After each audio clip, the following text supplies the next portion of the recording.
Hi guys, welcome to episode 5 of We Built a Gym.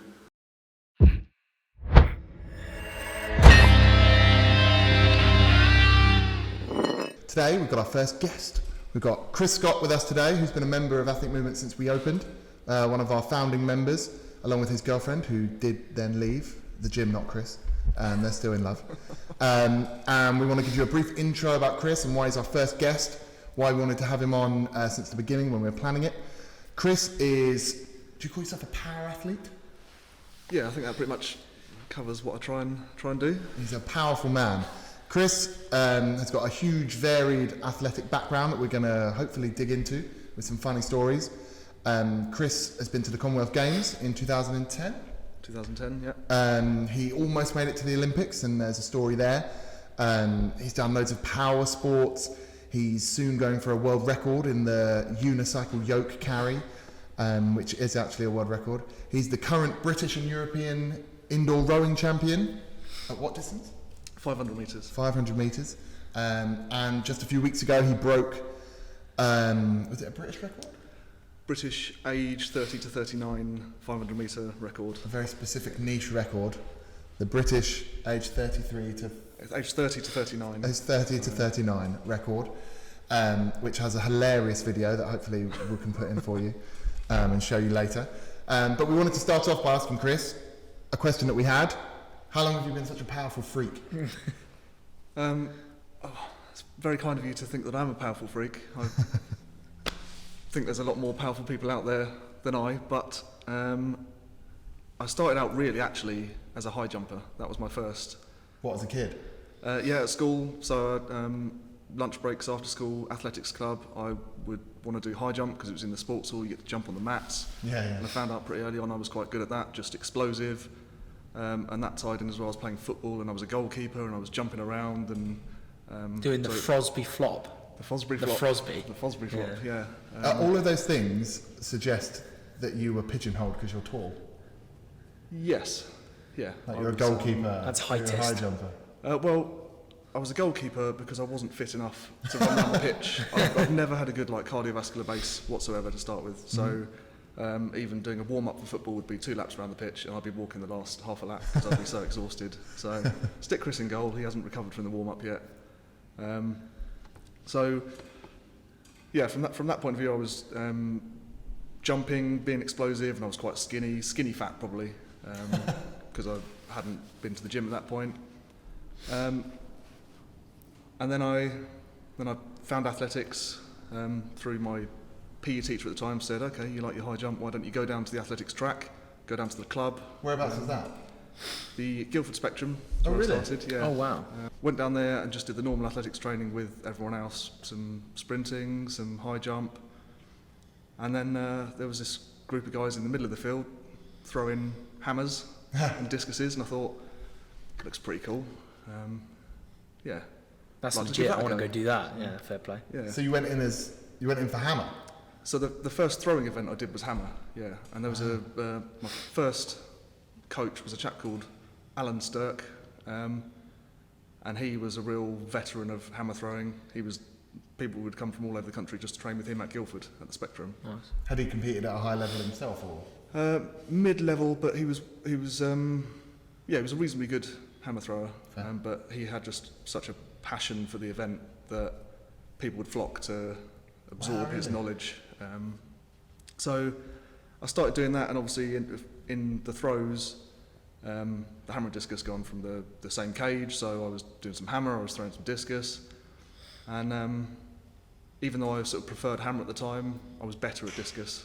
Did you enjoy it first off, or was it sort of like, oh, I'm pretty good at this, I'll continue, or were you actually passionate for it when you started? A lot of the enjoyment probably was because I was doing quite well. You start off winning sports day, feel good. Yeah, you do well, you go more, yeah. Yeah, and then district sports, inter-school stuff. And then, yeah, the first sort of bigger competition than any of the school stuff was getting that selection for the English schools. Get on a bus and go all the way up to, I think it was in Gateshead for the first time. So there was all these school kids on a bus going up to Gateshead, and it's a real team competition, real good fun, weekend away. And I don't think I did particularly well there on the first one. I was just making up the numbers really. I'd only just sort of qualified. But I enjoyed that experience, and that kept me motivated because I knew there was another one of those next year. Yes. So from then, you kind of obviously progressed. You went to uni? Yes. So I suppose I had enough of a passion for athletics at the time that I wanted to go to a uni that had good facilities and stuff. Yeah. I went and saw 3 or 4 unis. Once I stepped foot in Loughborough and saw the campus life and the athletic facilities, the power-based gym, I sort of knew in my head that was where I wanted to go. Still didn't have an idea at that point which degree I wanted to do, but that was irrelevant. That was secondary to Yeah, who cares? university. I put my hands up. I probably wasn't there to learn. Yes. And I only really developed the hunger to learn after I left uni, which is a shame. That's a shame. Did discus get you into Loughborough? Like, did it help? I did get there, but I didn't do a sports science degree. So my degree was in information management and business studies. I don't know what that is either. I've got no idea what I did at uni. In other words, tap the keyboard, get out, go to the gym. And so I got in there because they accepted as one of the A-levels general studies. What? I wouldn't say I flunked college or anything, but I wasn't all A stars or... In fact, I think they only had A's at the time. They didn't have A stars at that point at college. If you got AAB, you definitely didn't flunk. No, but I was so... Yeah, my brother is in the... You're trying to defend yourself against being called a meathead, aren't you? In my family, my brother was always Mr. Academic. He's older than me, and he got A's at everything, like 11 A stars at GCSE, went to Oxford Uni, got a first. So to follow him, I was just... I suppose I better do something else then, because I can only ever come second to him. Well, who would win in a fight, you or him?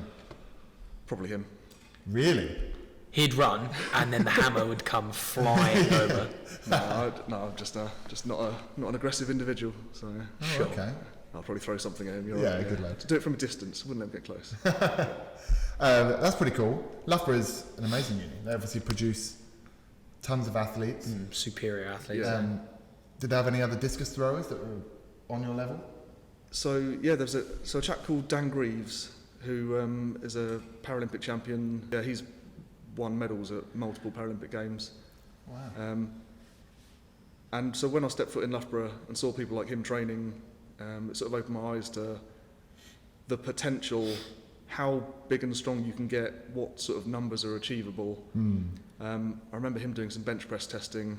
So when I turned up to uni, I sort of could bench 100 kilos or something, and he did 197 on his test day, just like it was nothing basically. And I thought, blimey, my numbers are really mediocre compared to some of the big boys. Did that give you that sort of like little fish in a big pond kind of mentality, you know, which obviously then pushes you further, doesn't it? Massively, yeah, because I went into the Loughborough Power Base and there was a guy called Big Rich. Obviously, it's called Big Rich because For a reason. because he benched 250 kilos in an IPF powerlifting competition. Oh my God. And then I saw a shot putter push pressing 170 kilos. There's a weightlifter called Tommy Yule jerking over 200 kilos. So this is like within my first week of turning up at uni. So you're just surrounded by strength, like. Yeah, and I'm seeing people stacking on blue plates on the edge of a bar, just like they're nothing, throwing That's it around. mental. And I thought, I'd like me some of that. Yeah. Is that intimidating? Seeing people do stuff like that still is intimidating. Like huge weights like that I couldn't even comprehend now. Yeah, but the thing now is that you intimidate other people with that. I hope I don't. They walk in and see you zerchering like 230 or whatever. If they walk in at the right moment and just hear my grunting as I drop it. But, I was inspired by those people. Still, when I walk into the gym and see anyone with 200 kilos on the bar, well, it doesn't even have to be that, to be honest. It can be 140 kilos on the bar, someone deadlifting it. If you see someone lifting a good amount of weight, you think, yeah, they've put in some good work. They're a good athlete. They, It's got that like general level of sort of respect, isn't it? Like, yeah. I guess that's what walking into that kind of place is, especially when it's got such a big name to it, and there's been a lot of great athletes that's come out of it. You're going to have that sort of level of respect for the strength and the stuff that's going on around you. So. And those people as well, each year they see a new intake of students, and they don't look down the nose at these people. They encourage them, they help them, much like this place here as well. Everyone cheers each other on. Everyone's supportive of whatever anyone else is trying to do.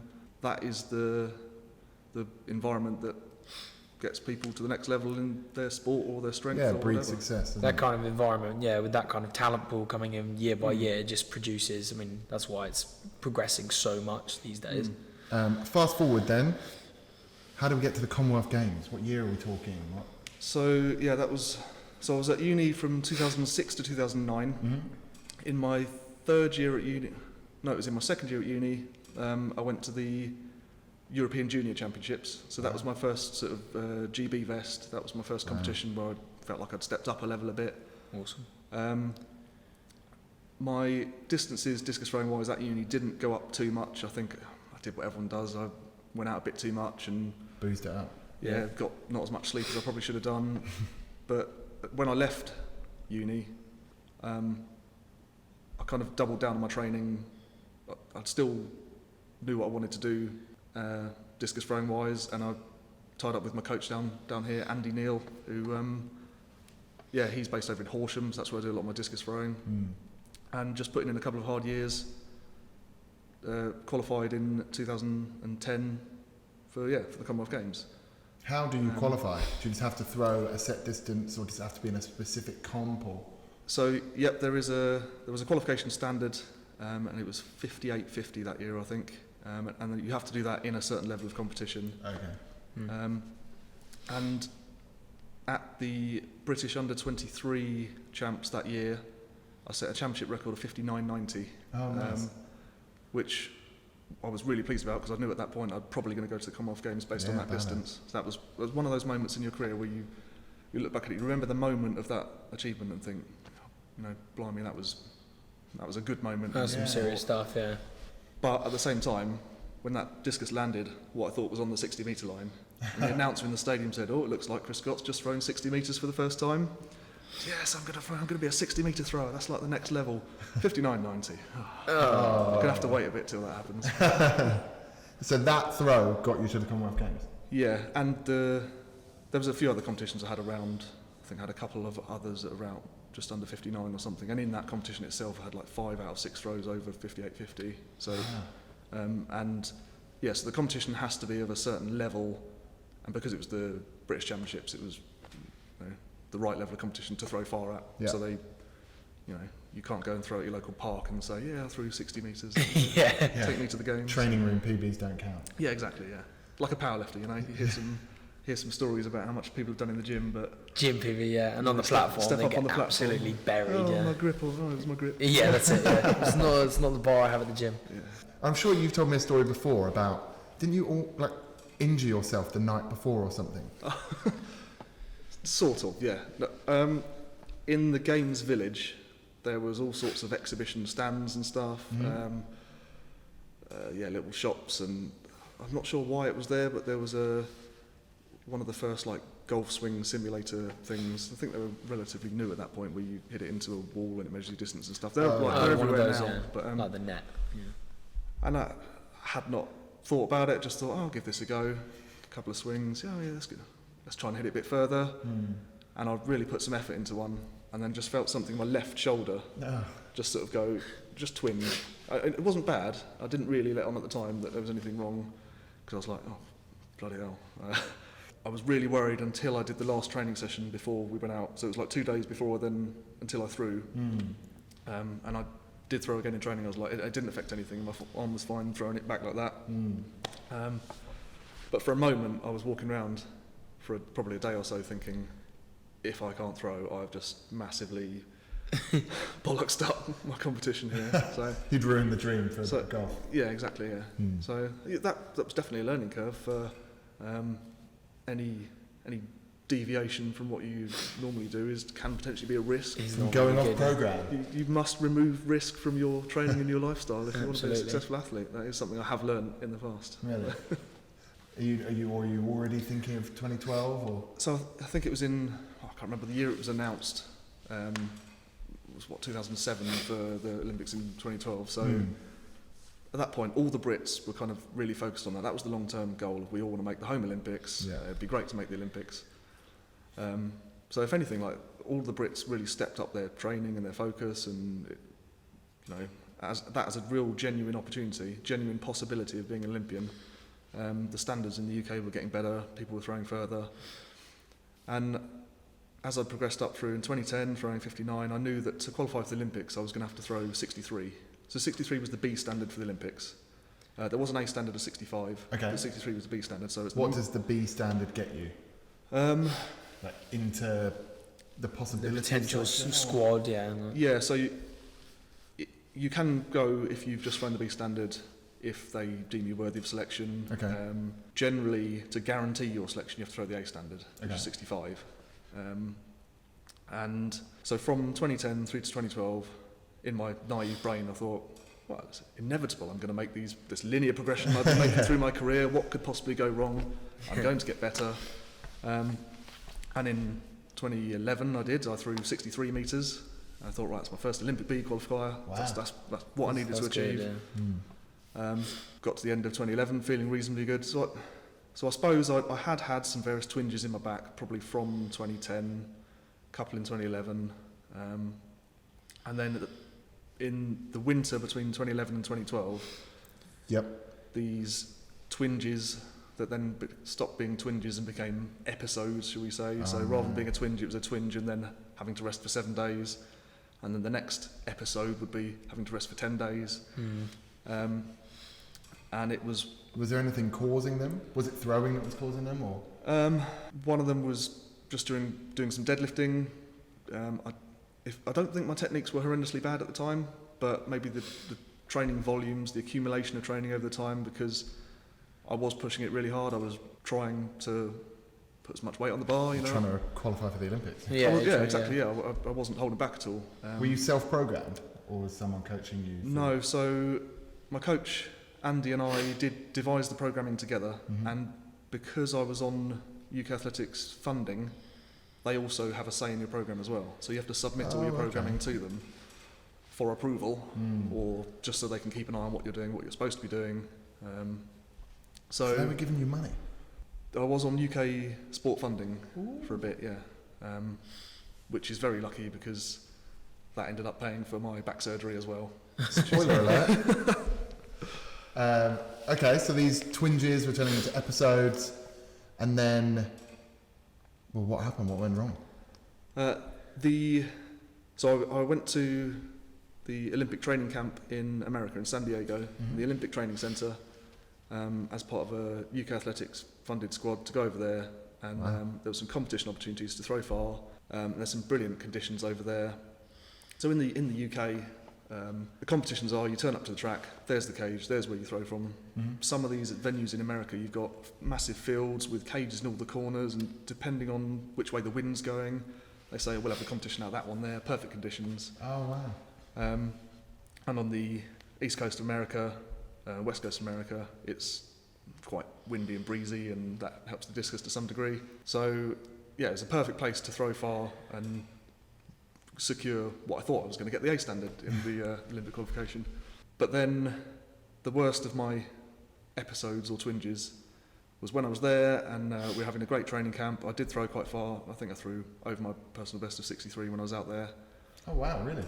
Yeah, in good conditions, but you know, you get those conditions every now and then. And I was unracking the bench press for Lawrence Okoye, who has since gone on to play American football. And I think he was benching 225 for 2 or 3 reps or something. So I wasn't deadlifting at the time because my back was bad. I didn't really think much of it because I was just spotting someone on the bench press. Yes, yeah. And I unracked it out, and just that little movement of, I don't know, just a little from a hair. rounded back position, rather than when you handle that sort of weight, you normally have to have a little bit of prepreparation. You think about it, you go, brace, you know. Yeah. But Yeah, you probably weren't thinking. Like, I wasn't thinking about it. Unracked it, felt a twinge, and then I walked away, laid on my back for 5 minutes, and then couldn't get up, basically. Really? Yeah. Spasm. Yeah, so luckily out there they also had all the physios and stuff, so I got some treatment, got it loosened off, but that put an end to that competition season from that point. It was a difficult moment to suddenly say to myself in my head, okay, the dream is over, I'm not going to compete in the Olympics. That was the most difficult part of my career, well, Yeah, that's horrible. That's a blow, yeah. Because in my head, that was my identity. I was going to be an Olympian, and to then realise, to have that moment of, not going to happen, was quite gutting at the time. Wow. Especially when you put so much into it, so many years, all that training. You know, like whenever someone has a big goal, that's bad enough, let alone something as defined and as big as that. And 4 years for the next one seems like a long time. Oh, yeah, well, exactly, yeah, to top things off and make it worse. Yeah. So what happened? What became of that? What was it? Is that disc issues in your back, or? So yeah, I'd known at that point that I'd had a herniated disc at L5S1, so right at the bottom of my spine, the pretty much the last disc. Probably the most severe one out of the discs you can injure, isn't it? And yeah, it's probably less common than more people have a problem with the one above it, which causes like sciatic pain and stuff. That's quite traditional. A lot of powerlifters and stuff have a problem with L4-5, but my disc had herniated, and each episode was a little bit more of a tear, and the tear was expanding, and the fluid inside the disc was leaking out into my body. It was becoming more and more dehydrated. Leaking fluid is never a good thing. No, from any part of your body. Yeah, it's ruined many dates for me.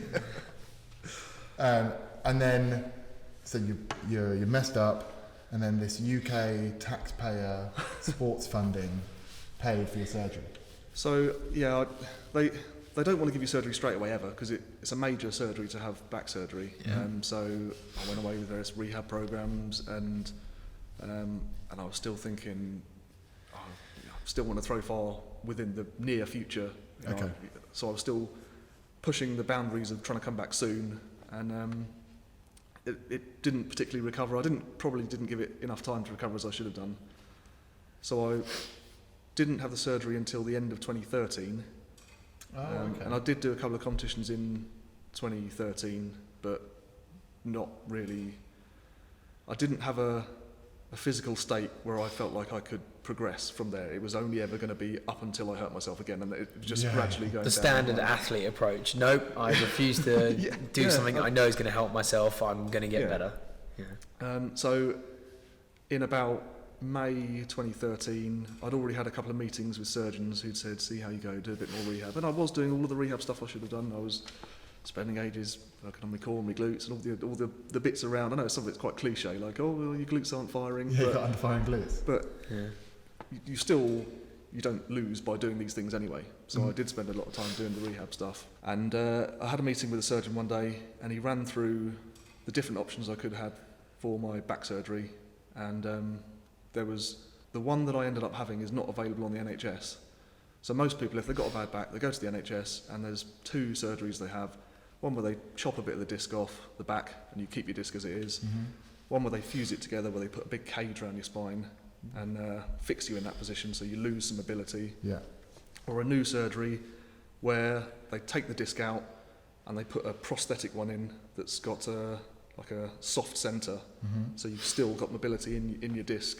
And I thought, if I'm going to have any chance of recovering and still being a discus thrower, I want that one, because it means that when I'm sort of rotating, I'll be able to get to the end range. You can I won't still be limited. rotate, Whereas with a fusion, you're fairly limited at that discal level.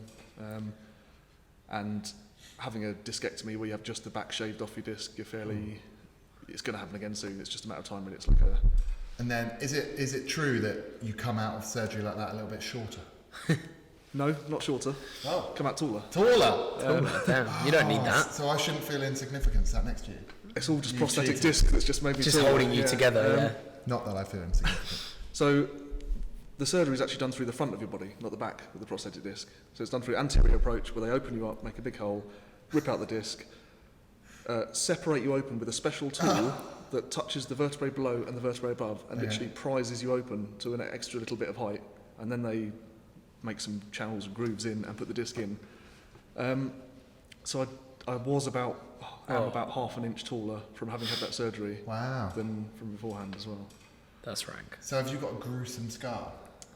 I have got a scar across the bottom of my stomach, yeah. It's not that bad actually, because it's about 4 inches long, and the scar's about the same. That is incredible. Oh, right. I don't, Edit that one out. I don't feel insignificant That's now. not getting edited out. That's a horrible. That's crazy how they can do such major surgery through like almost keyhole mental. Gross. What keyhole's 4 inches long? I don't know. And a very accessible house. The master key in Zelda. The only thing about the surgery is that it hadn't been around for more than about 10 years, so no one really knew how long these things last in your body, whether in 10 years' time it just suddenly degrades and then And then your spine so crumbles. it's a bit of an unknown, but thus far, can't complain. All has been well. So you must have had to, obviously, from that, change your approach to your training. You must have to make tweaks to your program and what you were doing, or... So the first thing, from having had that extra height at that discal level, suddenly changed my hamstrings. Changed my trousers, yeah. I couldn't bend over forwards because my hamstrings were tight because of the extra height. I couldn't even stand and lean forward and lean on like a kitchen work surface that's up at this level because I didn't have any flexibility in my hamstrings. Because they were suddenly like really tight. So I really did have to change my training. So at that point, probably for 2 years after that, I thought, I'm retired. I am a retired disc thrower. There's no way I'm going to make a comeback. I didn't feel like I had the stability in my back. I hadn't learned to move properly to remove the shearing forces at that discal level. I was cautious doing everything. And it was gradually through the gym work that I managed to rewire the motor patterns of squatting and lunging and stuff so that my normal method of movement, my normal movement didn't put the pressure at that disc level. Wow. So the message is that a high quality strength and conditioning gym is the reason that you got back to top end sport. Yes. For only that is correct. $29.99 a month with a no contract. One thing we've talked about before that I thought would be good for us to discuss is your approach to season's bests and personal bests. I quite like that. I like the idea of measuring your progress that way. Yeah, it's goal setting and realistic expectations of what you can do when you're in the gym on any given day, I think. So you see so often someone come in the gym and they do something that's near the top of their capability and they grind out a heavy squat and then they put 20 kilos on top of that. Well, yeah, but my personal best, it doesn't really matter what your personal best is. When you're in the gym, you want to be at your best, what you can do maximally on that given day. Okay. And so within like obviously athletics goes in seasons, so there's no point in me comparing what I bench pressed last year to what I'm bench pressing now. I want to know what I did 2 weeks ago. I want to be making sure I'm doing a progression from that. Yes, okay. So I do, in the gym, I'm always looking for a season's best or some sort of progression on what I did last week, the week before. That's quite nice because lots of people get fixated on what they benched 2-3 years ago, and that could be, injuries since then, different stresses, life changes, and actually that season's best might help people get a better perspective on what they should be aiming for. Yeah, it's goal setting in the nearer future. It helps with motivation and I wondered whether you've got any ridiculous stories from athletics or gym days that you could share with us. Okay. So there was a competition I was selected for in, what year was this now? 2011, I think it was. And it was the European Winter Throws in Bulgaria. And I think that was the first European Winter Throws competition I'd done. So it was a Great Britain event. You get more Great Britain kit, great, always like those ones. Yeah. Trip to Bulgaria, not been to Bulgaria before, always like to see new places. And got there the first day, went into the hotel, went into the restaurant, all sat around having dinner, like feeling good, going to compete in a couple of days' time. I'm going to compete tomorrow actually. And then went to bed nice and early, and in my sleep I just sort of half woke up and I was sharing a room with Brett Morse, another discus thrower, and I just heard him go to the toilet. Oh, it doesn't sound very well. Sounds like he's having a bit of a nightmare. And I sort of chuckled to myself, oh dear, he's not going to throw well tomorrow. And then fell back to sleep.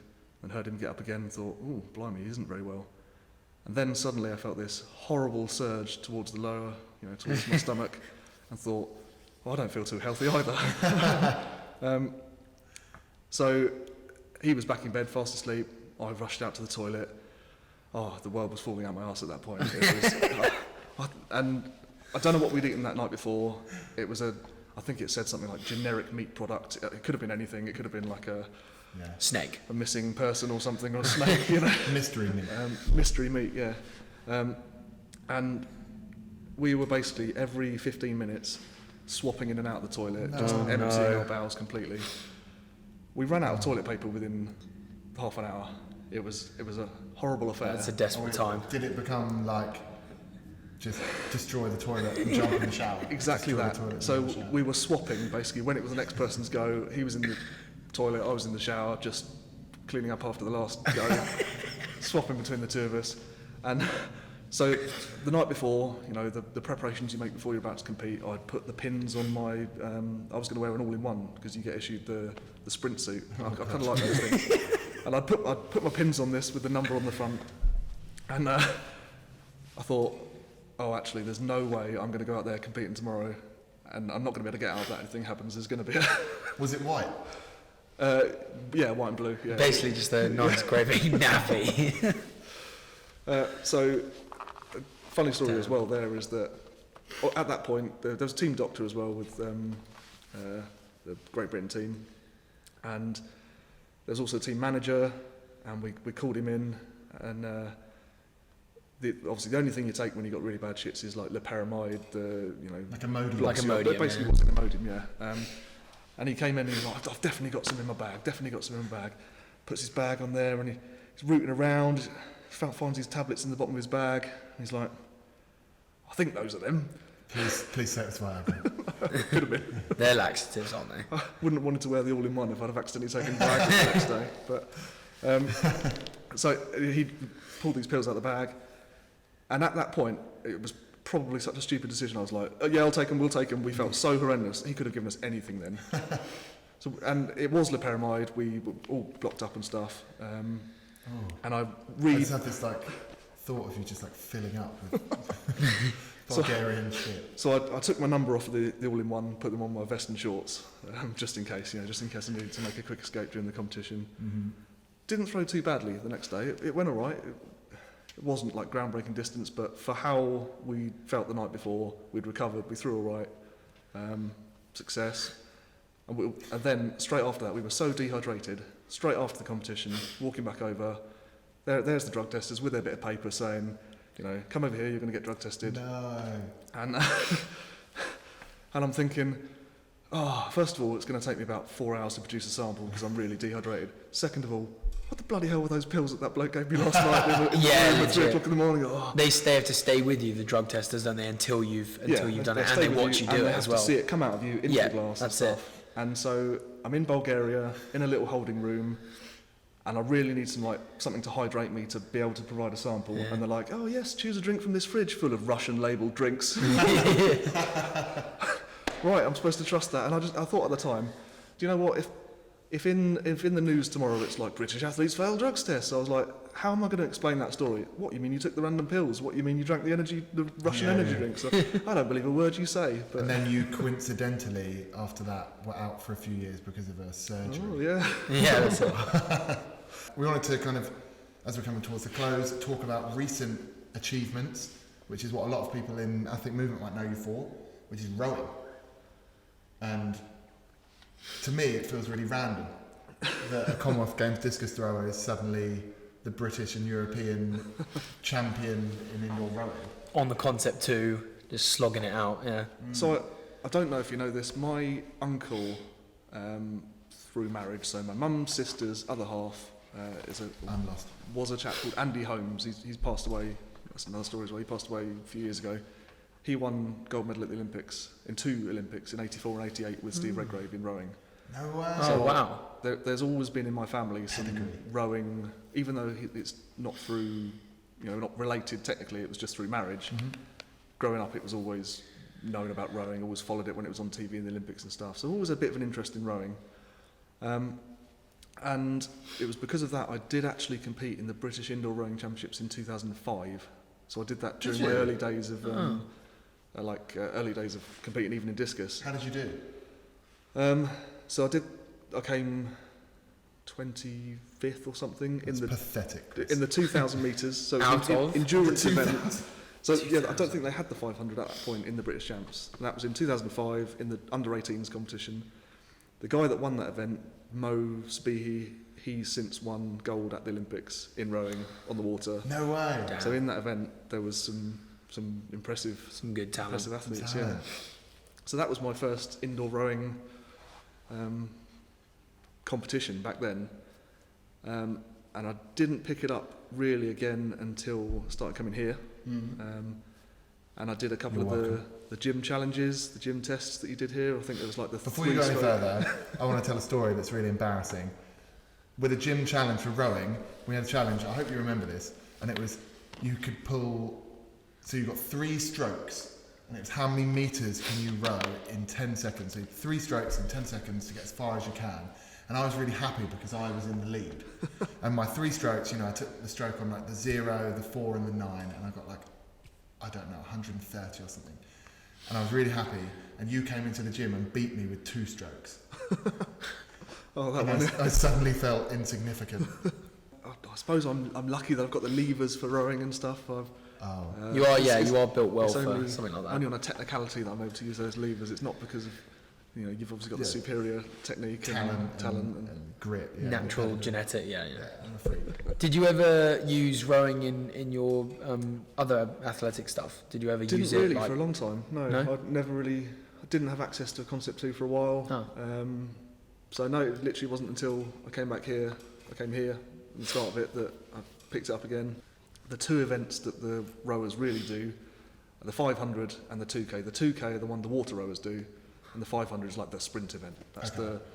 the sprint event for the power athletes. The water rowers that probably towards the end of their career, they then, you know, do a bit more gym work, strength work, and then put on some more weight, and then do sprint stuff on the row as well. Oh, So yeah. it tends to favour the older athlete because it requires a good amount of strength as well, which you Yes. accumulate over time.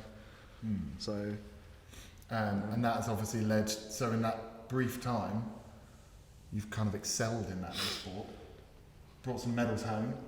yeah, I won that first season. So there was the Welsh one that did the 100. Then I did a 500 at the English champs. Won the English champs, and then this winter, because it's like a winter sport, in this December, just gone, won the British champs, and then in January we went into the European champs, which both Rhiannon and I won that, and then last month we went to the world champs, and frustratingly I came 4th, which was gutting. That is gutting. But Rhiannon came 3rd,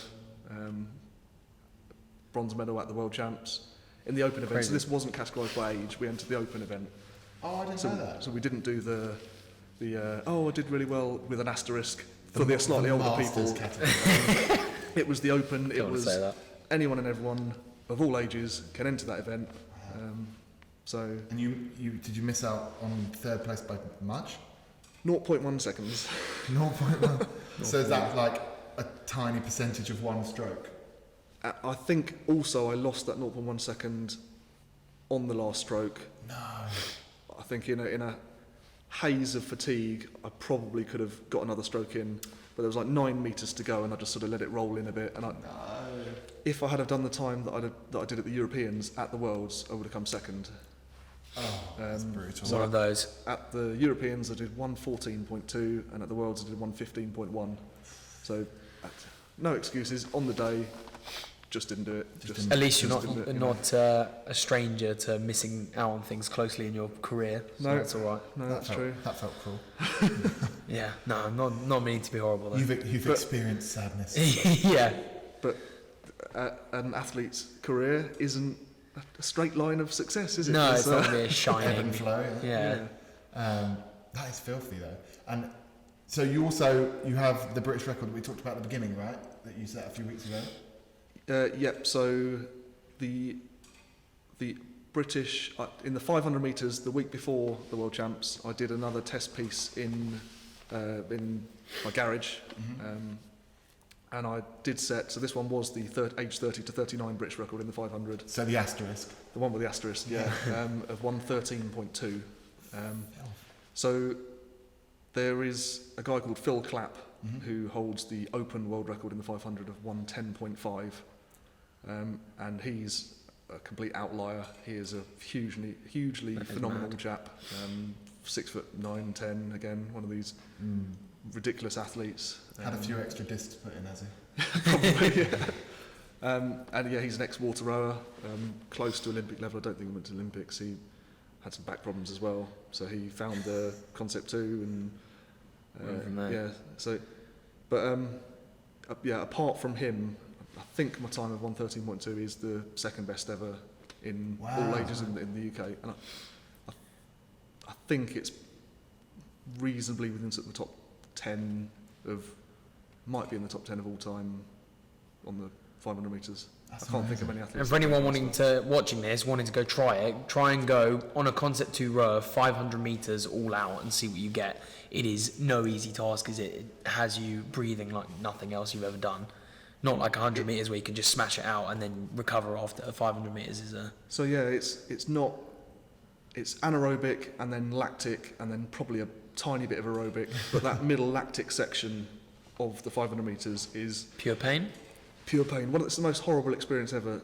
Just, it is disgusting. Yeah, it's horrible. Go try it. Yeah, give it a go. Anyone out there, set the Concept 2 up to 500 metres, pull as hard as you can, see what happens, have fun. Yeah, legit. We've actually got a video of Chris setting that British record that we'll put in just here, but come back, rewind, watch it again and close your eyes and see if it sounds like Chris is doing something else in that video. So yeah, watch. Come on, Chris!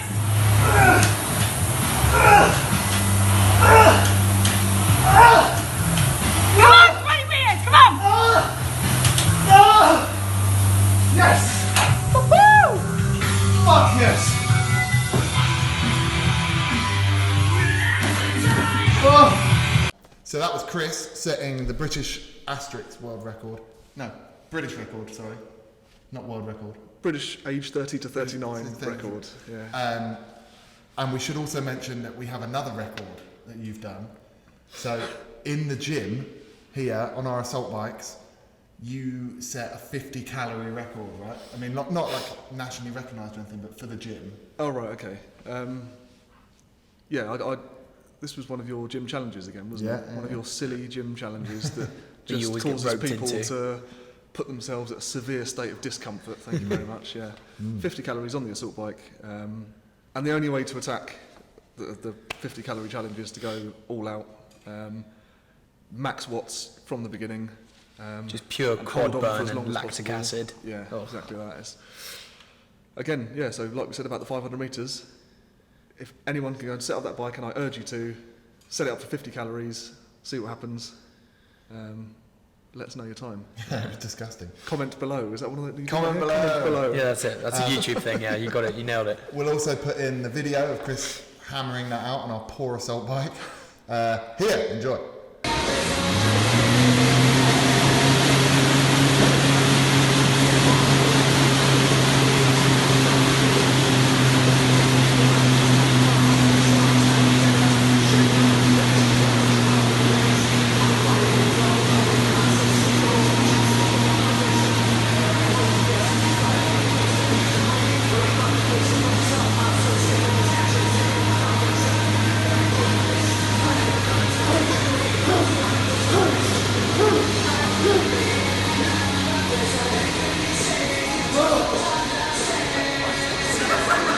We wanted to finish with a few questions that you guys sent in for Chris. We don't understand some of them, but we're hoping Chris does. So we're starting off with Chris. Schult, Riedel, or Harting? So, for people that don't know, that's Jürgen Schult, Lars Riedel, Robert Harting, three great discus throwers. Probably Lars Riedel, 5-time world champion, 5 different world championships. Some of the greatest performances of all time. Yeah, Lars Riedel. Okay, so Riedel. Next question is, what milk do you drink, Chris? I don't know who sent that question in, but I do like my raw milk. There's a couple of farms around here that sell raw milk, so straight from the cow. Just. I've always found that's the best way to get milk. Well, you just like suck on you just turn up. No, you don't. No, they're only allowed to sell it in like 2 pint jugs. It's not homogenised. It's not pasteurised. You get the cream at the top. It's just nice wholesome food, as nature intended. Gross. Another one wanted to drop in from Henry Easthope. How do you program your programming? So I used to have it really structured. It was prescribed for like 3 months in advance. I knew exactly what I was going to be doing. But nowadays, it's much more of a training philosophy. I just try and do something heavier than I did the week before, than 2 weeks ago. Just try and set season's best in all the rep ranges and all the heavy lifts. Because there are things now, like I work a 9 to 5, and that can affect you more than you can write a training program that's really detailed. And it's great if you're a full-time athlete because you can not have any other stresses in your life. But now it's more of a training philosophy of just make sure when you turn up in the gym, something you do is a progression on what you've done before. That's interesting. Okay. Very cool. That wraps us up. So, episode 5 over, done. Make sure you like, comment, subscribe, share it around, tell everyone. Pretty cool. Our first guest, Commonwealth Games athlete, almost Olympian. Almost. Go give Chris a follow. He posts some really good training stuff as well. You'll be able to see some of the challenges he completes and the big lifts he throws up. He is a powerful freak. Thank you guys for having me on. Pleasure. See you later. Bye, guys.